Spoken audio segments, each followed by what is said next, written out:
તો જેતપુરના જેતલસરમાં મહિલાએ આપઘાત કરી લીધો છે। 35 વર્ષીય આશાબેને ગળે ફાંસો ખાઈ જીવન ટૂંકાવ્યું છે।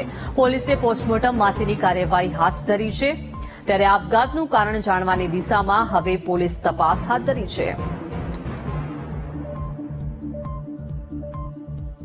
તો જેતપુરના જેતલસરમાં આ મહિલાનો આપઘાત કયા કારણોસર આ 35 વર્ષીય આશાબેને ગળે ફાંસો ખાઈને જીવન ટૂંકાવ્યું છે તેને લઈને હવે તપાસ હાથ ધરવામાં આવી છે। અત્યારે પોલીસે પોસ્ટમોર્ટમ માટેની કાર્યવાહી હાથ ધરી છે, પરંતુ આપઘાતનું કારણ જાણવાની દિશામાં હવે પોલીસે તપાસ હાથ ધરી છે।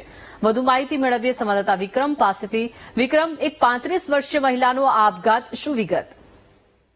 એ ચોક્કસથી જો વાત કરવામાં આવે તો રાજકોટ જિલ્લાનું જે જેતપુર ગામ આવેલું છે, જેતપુર તાલુકાના જેતલસર જંકશનમાં એક મહિલાએ છે આપઘાત ખાઈને પોતાનું જીવન કર્યું છે। ત્યારે જેતલસર જંકશનમાં મફતિયાપરામાં ઘરે ગળો ફાંસો ખાઈ મહિલાએ આપઘાત કર્યો હતો। ત્યારે આશાબેન જગદીશભાઈ ખટાણા નામ 35 વર્ષીય મહિલાએ અગ્રમી કારણોસર ગળે ફાંસો ખાઈ આપઘાત કર્યો હતો। ત્યારે મૃતકના મૃતદેહને જેતપુર સિવિલ હોસ્પિટલ ખાતે ખસેડવામાં આવ્યો હતો। ત્યારે વધુ જેતપુર તાલુકા પોલીસે ઘટના સ્થળે પહોંચી છે, વધુ તપાસ છે તે હાથ ધરવામાં આવી છે। જી આભાર વિક્રમ, વિગત